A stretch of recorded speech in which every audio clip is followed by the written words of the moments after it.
Hi, everyone. Welcome back to Bufnagle the podcast, where we explore entertaining and enlightening discussions of the adventure of life and all things good. From science and technology to history and philosophy to leadership and success. We hope to give you a better understanding of the world and skills for everyone to pursue their own adventure.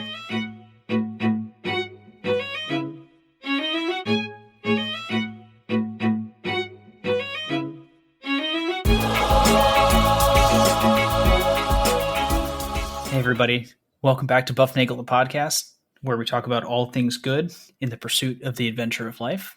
I'm Harry. I'm back for another episode. Rafe, we've been doing this thing where we get ahead in a couple episodes and we record, and then you release episodes either in or out of the order we've been recording. We've got a queue of them stacked up behind us. That's right. They're all falling on top of me, and I have no idea where we are. But I'm here. I'm here with you. And how are you doing? Well, I'm doing great. That is part of the the joy that is the sequencing and planning of the podcast. You would think it's just like you record something and release it in sequence, but a lot of thought and effort goes into the confusion that is the ordering of these episodes, and generally, well, we want to stay cognizant to what's going on in time. Certainly, if there's a calendar kind of event like we did with Halloween. And on the other hand, sometimes if there's not a lot of stuff going on, we'll sequence a bunch of things from a series together, like we did with the Shackleton. We ran the Shackleton just in order because there weren't things that went in between there. So this is, Columbus is getting interrupted by lots of other things, but It sounds about typical for his journey, right? Well, think of it this way for him. These are. You get on a boat and you sail for a couple of weeks. And the next thing you know, it takes a while for you to find land and find something exciting to do. So think of it that way. It's like, time between voyages kind of thing for Columbus. And there's one Columbus thing left, I think, that will drop after this one. But this one has to do with a recent event. And therefore, we're bringing it now so it doesn't become less recent. We're trying to keep with the times. That's what we're really trying to do here. We're trying to do that, but we're trying to maintain some sort of semblance. And I think it's good to have these things kind of bounce around because we don't want you to feel like, whoa, didn't see that one coming. And it kind of keeps you on your toes as a listener. And if there's wagering taking place, we want everybody to have an equal chance of what in the world is going to come next week. But before we get to today's episode, we got to make sure we thank the listeners. The world's greatest listeners on the interwebs are the Bufnagle team, and we appreciate having you here. You are the reason that we are a global top 10% podcast, and we appreciate you every time you listen. So that's a great thing. As always, you can reach us at bufnagle.com, and you can leave us a smiley star or a happy note or a little something jumping. Record a jingle on YouTube and send us the URL. We would love it. If you want to make a jingle, we'll listen in. If you want to make a jingle, we'll have to. If it passes the muster of the the careful scrutiny of the council, then yes. We will. Then we may use it. The Bufnagle theme has been around for quite a while, and I've known people that have. My wife the other day said, Are you whistling the Bufnagle theme? I was like, of course I am. Well, she knows it. That's right. That's the thing. So anyway, thank you for all you do for us. And remember, tell a friend to listen, and you will get a free episode. And like I said, send us a note, bufnagle@bufnagle.com, and we will make sure you get heard. We will answer your questions, kind of like God answers prayers. So, Harry, depending on who you ask, who God is, you might get some different responses for your questions. Read that as you will. So today, role models is the topic, and not role models like cinnamon rolls or crescent rolls or like even forward rolls, or like a diagram of a wagon wheel. Yes, or like when the wagon wheel rolls and it looks like the spokes are going backwards because of the synchronization of the frame rate synchronization. Frame rate. There you go. Yeah, that thing. So not talking about those kinds of roles. We're talking about role models. Someone to whom one looks for examples. And Harry, that can typically be lots of different kinds of people. Yeah. And, here in our notes, we got a couple of those. Parents, teachers, relatives, celebrities, coaches. You've even broken down celebrities here into singers and actors and athletes and writers because, there's no better role model in life for me than Taylor Swift. She's right at the top. There's no one better to exemplify my life than a singer from Pennsylvania. Okay, but even I'll say this, and this is part of the thing there, because people use celebrities for role models, and was it Charles Barkley who said, "I'm not a role model"? Was he the one that was his? Sure, ad? sounds like something he'd say, huh? Yeah, so he's I'm not a role model, but you know what? Anybody in the public eye is a role model in a certain sense, and the trick is to find out what people do that's good and try to emulate that. And if they do something bad, well, recognize that and don't emulate that. So I guess the role model may be a role model in one aspect of your life and not in others. So like with Miss Swift, if you want to be a singer-songwriter, then you should learn to play the guitar and you should work really hard at putting on a very good show. Because from what I understand, her fans, they love the show, and she puts rather on, fanatic. Yeah, so it's so she does that very well. Now, if you want to,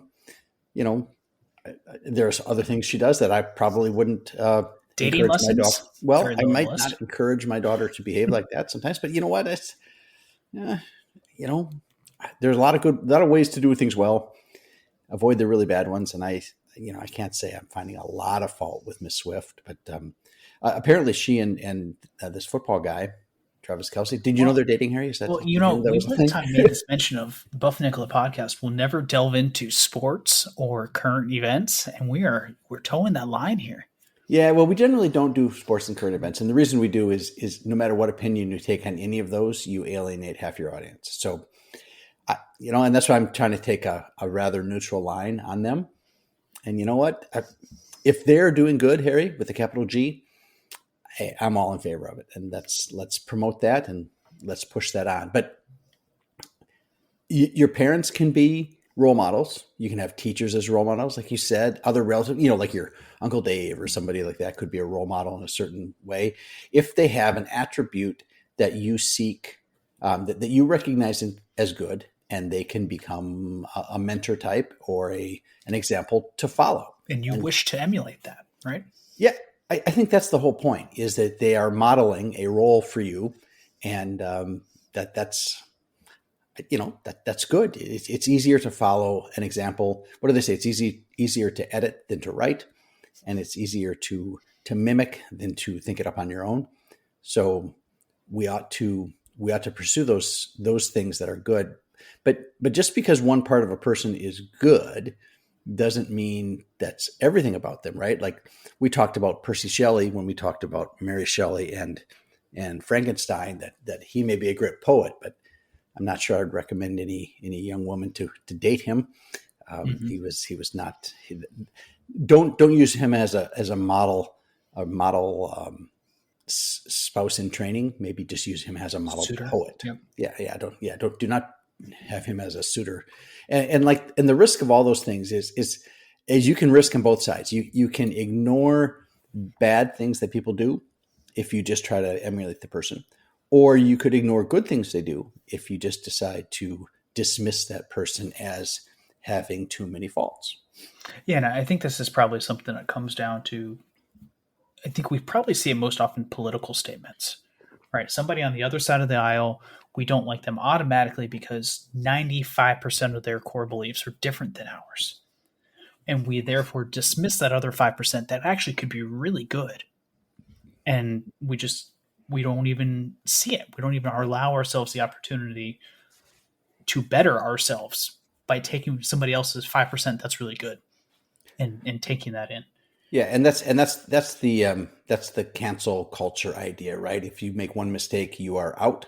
Certainly, if you have a general tenor that's on the wrong side of the aisle, it's interesting. I think it was Herodotus, who was this Greek history writer guy, and he was writing, or maybe it was Plutarch. I'll have to go look it up. I'm just thinking this up off the top of my head here. He was writing histories of people, and and somebody asked him, he said, well, why do you write about these people, why do you hold them in high regard? Because they have done bad things. They're not perfect. So why are you writing about them? And he said, they may not be perfect, but they have some good things in them. And if I decided I wasn't going to tell the story of anybody who wasn't perfect, there would be no story to tell. We all have misgivings. We all have foibles. All have mistakes that we make. And if you're going to throw everybody out, then there's no one left except yourself. And then, of course, your biased view of yourself, and that just disintegrates into nothing. So that's why we include people that we want to look up to, even though they may have some foibles. George Washington's a great example of that. Father of our country. That's what I was thinking of as you were saying. Did a lot of great things, but he lived in a time where there was a spirit of the age that certain people should be committed to work for free for other people, and that just ain't right. And no one's going to argue that was good, but that doesn't detract from the good that he did do. So it's important to keep all those things in mind. So don't throw out the baby with the bathwater. Yes, we don't want used bathwater, right? You want to keep the bathwater before you give the bath, right? In general, I think the role models we're looking for our kids, or for ourselves, or for anybody that we're pointing them to, are people that practice virtue, right? And we talk about, shoot, I should get that tattooed on me somewhere. It just saved me a lot of trouble. Just put it on your wrist. Like, all right, here we go. Here we practice this thing on my wrist again. Yeah. So, but it's about virtue. It's about living excellently, and it's how to live excellently. And if you want to know how to live a good human life, you need to know what your life is for and what you are designed to do. And you have to know how should I say it? You have to know what you are for in order to know whether you can be good at it and how to live excellently. And that's where we'll dive into this thing that I talk about a lot. I believe you are Imago Dei, and therefore you are called to act in a way that is loving and that is creative and that creates things that are good. Yeah, I think it's probably in general about bettering the world around you in some capacity, giving of oneself. You mentioned, being creative. And a lot of that means to create. It just doesn't mean artistic swirls and diamonds and stars. Working with your hands is something you do all the time, right? And if you were doing those things, as a result, you were not doing the things that make you non-virtuous. We had a podcast with episode with Zach a while back, and I think it's entitled something like consume less, create more, or create more, consume less, that sort of thing. And we would all be better off if we did that sort of thing, spent more time working on ourselves, building the little projects, straightening up your room, baking some cookies, shoveling the sidewalk, those kinds of things, instead of what are we doing, scrolling YouTube or no, we do like you to consume our show. There's Please listen to us. But that's one of those things. We hope to give you some things that you can take and use to help you create, and not necessarily more for consumption. So who are the best role models is what I'm going to get to. And we've had a big list here, and there's a little story that prompts this episode, and this little discussion of role models is kind of it's like the preface to this, is to what this story means. And so, Harry, that on November 1st, it is the All Saints Day, Feast of All Saints. Yeah, Feast of All Saints. And it is the day after All Hallows Eve. It's the day after Halloween is what's called All Saints Day. It's a special feast in the church. It's called a solemnity. It's that's the high, feasts come in higher, what good would the church be if it didn't have different rankings of feasts, right? So All Saints Day is on November 1st, and it's a solemnity. It's a very high feast, a very important feast, because what the church does is it celebrates all the saints who have attained heaven, who are in God's presence, not just those that we know about. So all the saints, we know about lots of them, St. Peter, Not just and the Paul. name litany. Yep. Yeah, not just the names, like everybody. Your Aunt Gladys, who lived a saintly life and now has attained, has obtained that, what do they call it? The beatific vision, right? So All Saints' Day is actually followed by All Souls' Day on November 2nd, which is a different feast. But All Saints' Day is a big deal in the church, right? And as such, All Saints' Day is called a holy day of obligation. So as a good old Catholic, you're supposed to go to church every Sunday. And then there are these other special days where you're obligated to. I think there's like 7 of them, depending on when they fall on the calendar. So complicated rules, of course, as to which ones are there and which ones not. But All Saints' Day is a feast day that is a holy day of obligation. So of course I went on November 1st, and I went down here to the church, Our Lady of Mount Carmel, and they have a little school there, Harry. And it's do you ever get a chance to go to those ones to mass with the little kids at the school? Do you ever get to see it? It's wonderfully fun because they sit, the little kids sit closer to the front and the bigger kids sit back. But so it's really fun when we all stand up. It's interesting if you're sitting behind all of these kids, because you can suddenly see all the way over the top of them. You can see all the way over the top of them, and they'll all be very small except for the teachers that are standing with them are normal sized adults, and it's kind of funny.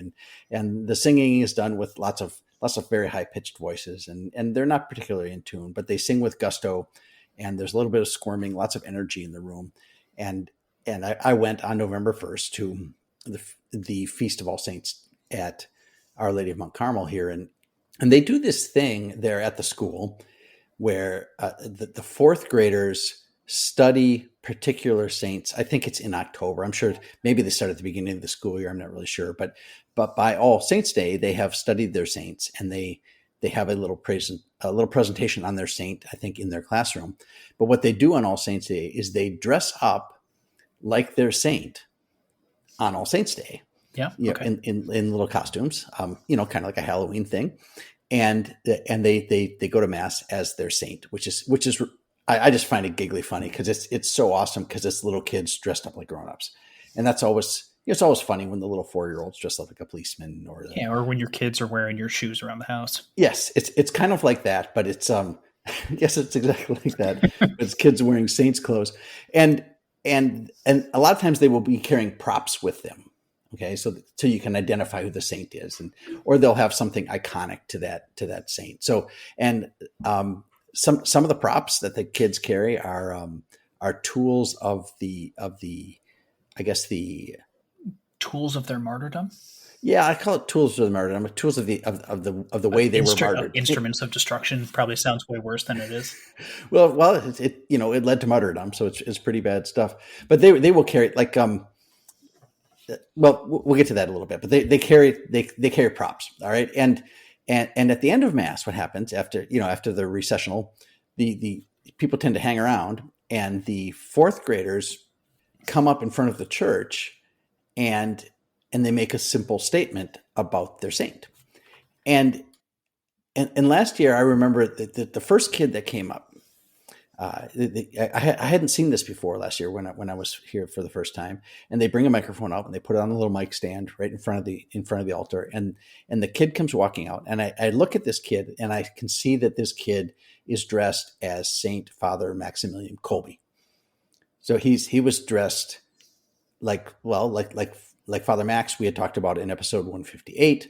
He was in a long monk's robe with a big beard, a gigantic beard on a little kid is always funny, right? Mm-hmm. And then he had those little round glasses that Saint Max used to wear, and I'm thinking, I was like, oh, okay, that kid is dressed as Max Kolbe, and then the story flashes through my head, like, okay, so I know who this guy is. I think about World War II and the Nazis taking over Poland, and how Max gets sent to the death camp, and the prisoners escape, and somebody gets picked to be killed, and Maximilian Kolbe steps in and says, I will take his place. And so all this flashing through my head, and the boy steps up to the mic, and he stands behind it, tall and straight, and he has this very clear, very clean fourth grade voice, and he stands there and he says, I am Saint Maximilian Kolbe. And I was I was flabbergasted. Okay. Here's this 9-year-old kid, and he didn't say, my saint is Saint Maximilian Kolbe, or I am dressed like Maximilian Kolbe. He said, I am Maximilian Kolbe. And with that, at least for me, the perspective is that everything about being Saint Kolbe is enveloped in that statement. Okay. This kid is in a certain sense vowing or promising, or at least pointing toward all these things that being Saint Kolbe would require. Okay. The discipline and the hardship and the sacrifice and all those good things that he did for others and for the glory of God. All of that is in that statement. I am Saint Maximilian Kolbe. And I was just kind of floored. There's like, really, they have these kids say that they stood up strong and proud. And it's like, this is who I am. And in a certain sense, this is who I aspire to be. And then the litany continues. So that guy steps down and the next guy comes up. All right. And, I am St. Peter. I am St. Joan of Arc. I am St. Sebastian. And all these guys they're in costumes. And like I said, they all have props. Some of them are kind of cartoonish because it's little kids in costumes, right? Mm-hmm. And some of them are. So Peter's got St. Peter walks, I am St. Peter. And he's dressed there in the robes and stuff like that. And he's got these 2 gigantic keys, like you see in these, yep. In all the pictures. And this one girl says, I am St. Joan of Arc, like we talked about in episode 62. And she's wearing chainmail, with a sword and a shield. I am St. Sebastian. And he's got like St. Sebastian was killed by a bunch of arrows. So they tied him to a tree and they shot him with arrows. And this kid, he's like, it was almost comical. He had like rubber tipped arrows taped, taped all over him. And these kids have to know what being that saint entailed. I mean, this was not glossed over like, Saint Max Kolbe was just a really nice guy who helped out people who were hurting. No, he was killed for his belief. He was martyred for that.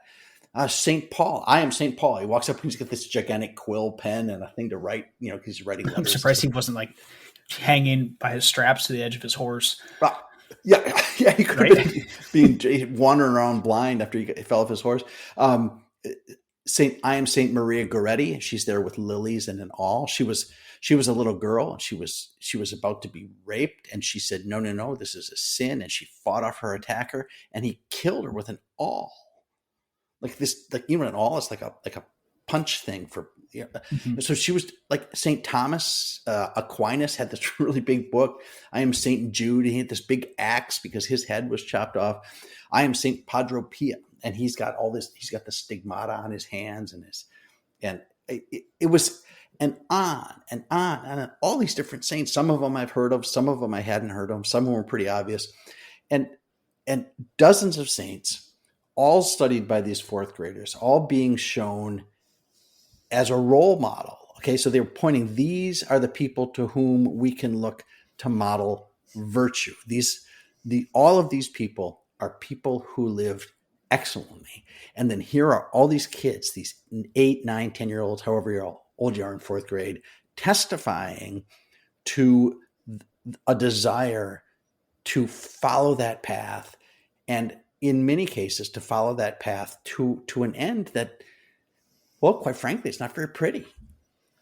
Yeah, and we talked about this in the St. Kolbe episode, where Luke talked about how St. Kolbe had the Virgin Mary present him with 2 crowns. One of them is being pure, being a saint. One of them is being a martyr. And he goes, well, why? I'll choose both. I would like to have both, yeah. Can you imagine being a 9 or 10-year-old and saying, I will be martyred one day? That's not necessarily what these kids are doing. But there is an acknowledgement by them when they are making these statements. And for those of you who are arguing, well, this is teachers trying to indoctrinate the kids. This is not done without parents' consent. These are, the kids have a choice of which ones they want to choose. You could choose to be, Saint John of the Cross, and JP2. You could be JP2. You could be Saint Mary Magdalene. You could be any number of these, and you could pick who you wanted to be. And it was amazing to me how many of these kids picked saints who were martyred. It was astounding to me how these kids saw this vision. Now, I'm not so deluded.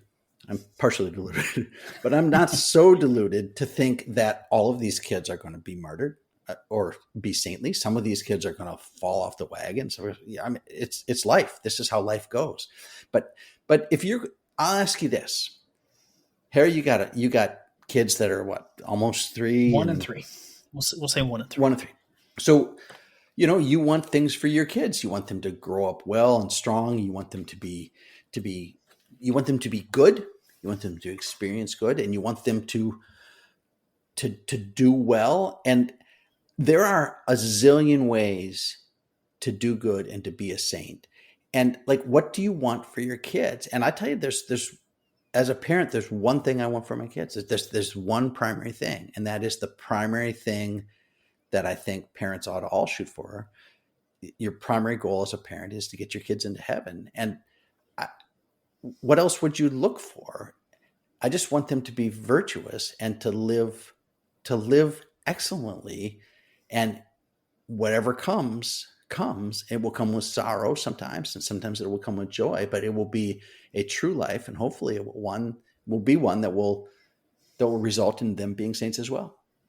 Yeah, well, it's interesting that you say that, about your children, and here I am as there's one of my children's. Yeah, one of your children's.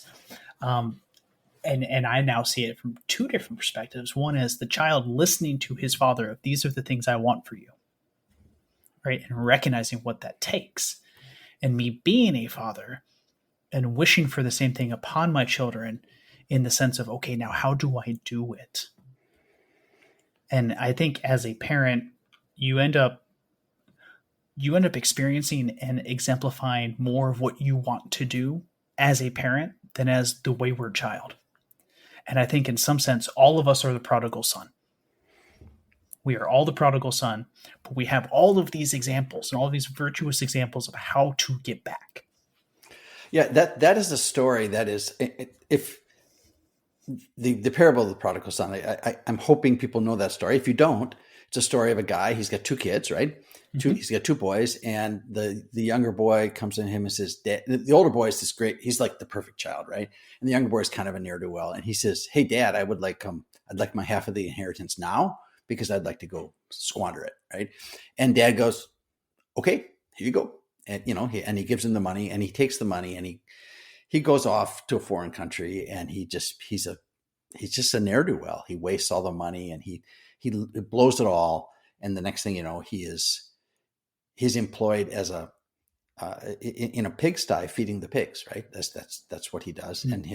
And he's starving because he doesn't have any money. He doesn't have shelter, and he longs to eat the food that he's given the pigs. And meanwhile, the older brother's at home doing all the things the diligent older brother will do. And the dad is always worrying about the younger son. And the younger son says, I think I'm going to go back home. I'm going to go to my dad, and I'm going to say, Dad, I've sinned against God and against you. And he's just going to ask for mercy. And to me, you can see this. I always saw this as the kid, mm-hmm. until I became the dad. Right. And the story is, then the kid starts walking back home. And when he gets nearby the home, Dad sees him coming down the road, and Dad breaks into a sprint to meet his kid out on the road. And this always brings me to tears to listen to this story. And the kid is walking, and the kid gets to Dad, and he said, Dad, I have sinned against God, against you. And the dad just wraps him. I just have this picture of this big robe, this big royal robe almost, and just wraps him in the robe and says, I'm so glad you're back. Mm-hmm. I'm so glad, because you were lost and now you're found. You were dead, now you're alive. And I mean, and you can see it's very, if you can't see the allegory here, then sure.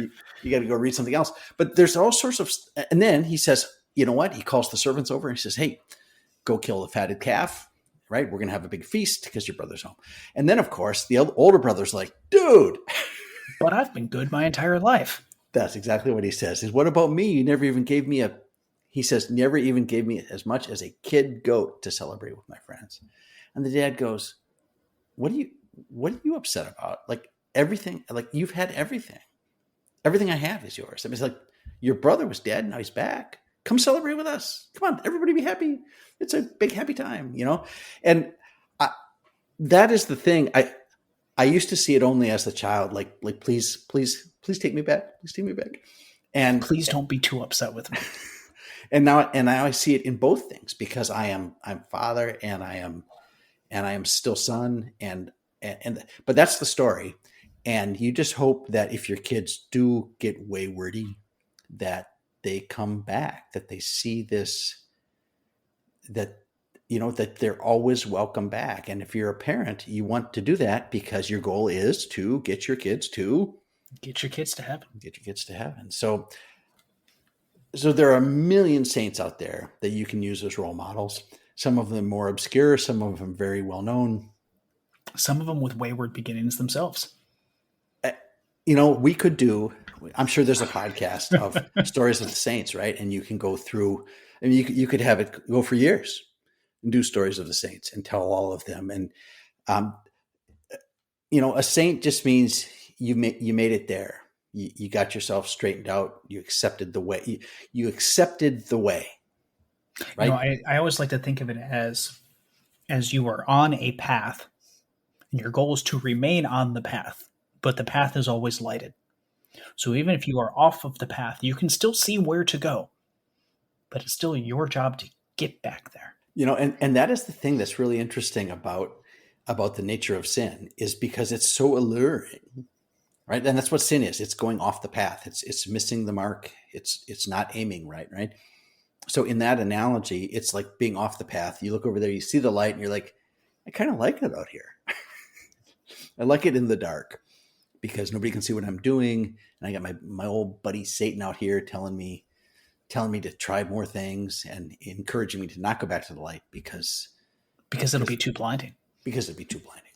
So like we talked about when we talked about black gas pipe and standards and saints, is the standard, the Christian standard of focusing, like you said, Harry, staying on the path and following the light. That standard allows this infinitely broad spectrum of ways to accomplish it because it's such a great standard. And you get this immense variety of all the different people that accomplish that. And who would be better role models for your kids than the saints? Who are your kids' role models? Maybe I'll put this on there, or maybe you can cut it out and we'll go to the next thing. But we always ask Scotty. She's like, "Well, Scotty, who are you going to marry someday?" She goes, "Jesus." I'll marry Jesus, sure. I'll marry Jesus. I was like, "All right." You keep on that path. That'll be okay. Well, it sure beats the alternative, right? I mean, and even as 3-year-olds, and you can say yourself, well, she obviously doesn't know what she's talking about because you can't do that. You could be all grown up, but when you have your kids and you're dealing with them, you have to meet them where they are and keep them on the path. And if they're on the path, keep them on the path. And they're going to wander off, encourage them back. And when they come back, just wrap them up in the robe and give them the big hug, and then point them in a direction. And the saints are there as examples for how we do things. That's what I was going to say. I was going to say, make sure that give your children, and give your friends and your loved ones, even if they're not children, some examples of which they can live by. You got it, man. That's where we are. That's right. And, we encourage all of our listeners to seek the good, be the good, and spread the good, and enjoy the adventure of life.